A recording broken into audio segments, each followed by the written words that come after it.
Blessings, welcome to the Navis Kitchen. So I recently had a burger and that burger bun left very little to be desired. I mean, it was disappointing. It was soggy, it was limpy, just all the things you don't want in a burger bun.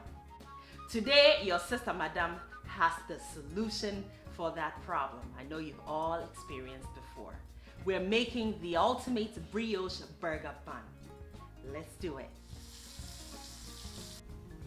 And this has been confidently named the ultimate brioche burger bun because it has a solid structure without being heavy. It's light and fluffy. It toasts well and it will absorb any sauces without flattening and losing its shape and getting soggy like some of the ones you'll find on the shelves and from the store.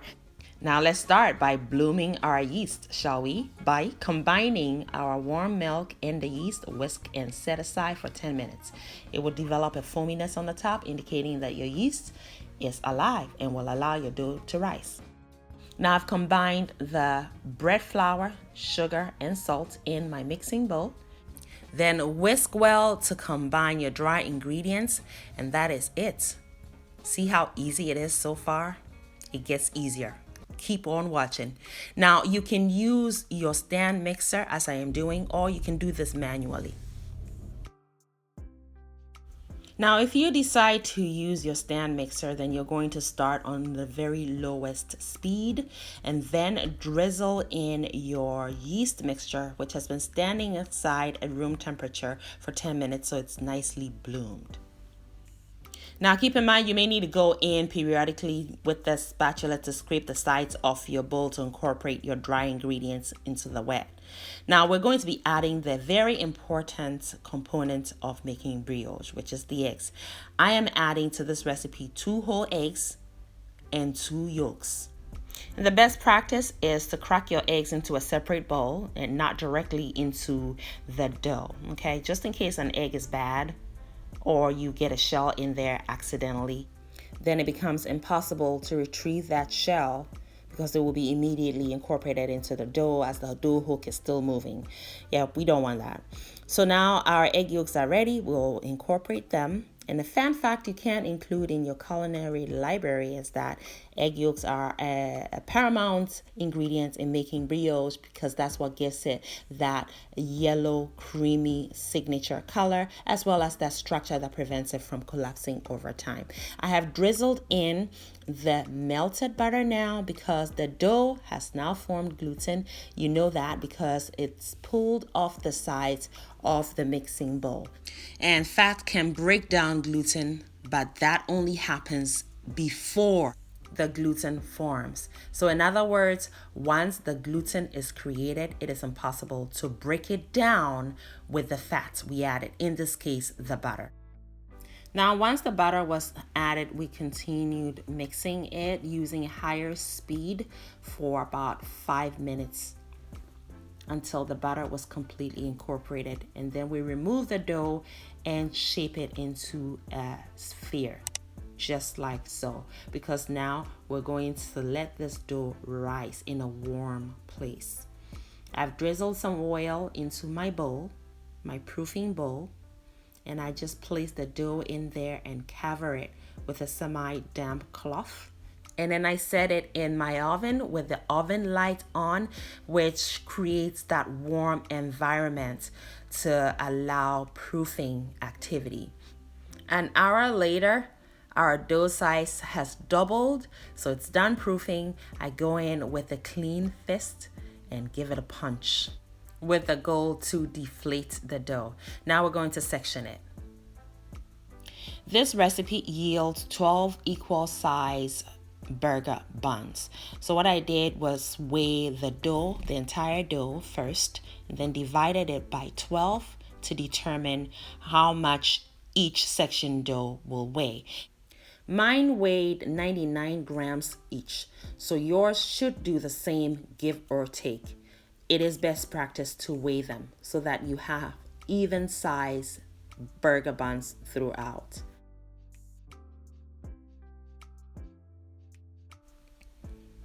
Now, to form your burger buns into the classic round spherical shapes, you want to locate first the focal point, which is the center of each sectioned dough.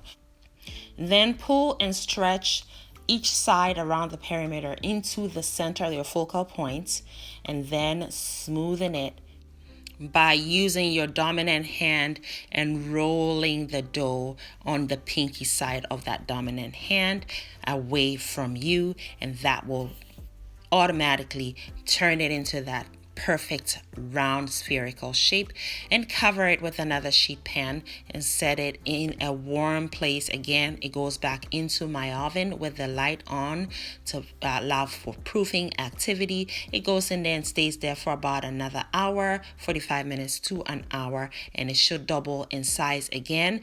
And I glaze it with a combination of 1 whole egg and half a tablespoon of milk, whole milk, whisked together. Now I'm setting it into the oven, and it's going to bake at 380 degrees Fahrenheit for 15 minutes. And that is all she wrote, friends and family. That glaze gave them that perfect shine. Now you cannot make a good sandwich or a burger without a good bun. And this recipe does exactly that for you. Will yield you those excellent burger buns that will become that vehicle that carries your burgers and your sandwiches elegantly. Just look at how it bounces back after it's sliced up. Right there. And they toast so well. Oh yes, a little olive oil or clarified butter or just regular butter, and onto your griddle for just a few seconds. This is an excellent recipe, y'all, and I hope you give it a shot. Just look. And they soak up any kind of sauce very well, like I stated before, without getting soggy. Yes, those soggy, deal-breaking buns you get from the store. You try this recipe, you will never buy the store version ever again. Coming up next is how I use these beautiful burger buns to put together my crispy fried chicken sandwich. Better than Chick-fil-A, Burger King, Wendy's, McDonald's, just name it. Way better. Stay tuned, coming up soon. Thank you for watching. Make it a great day and have fun, especially in that kitchen. Thank you, beautiful person, for watching the video all the way to the end. Kindly leave me a comment and subscribe down below. And don't forget to share the video as well. Also, watch more videos.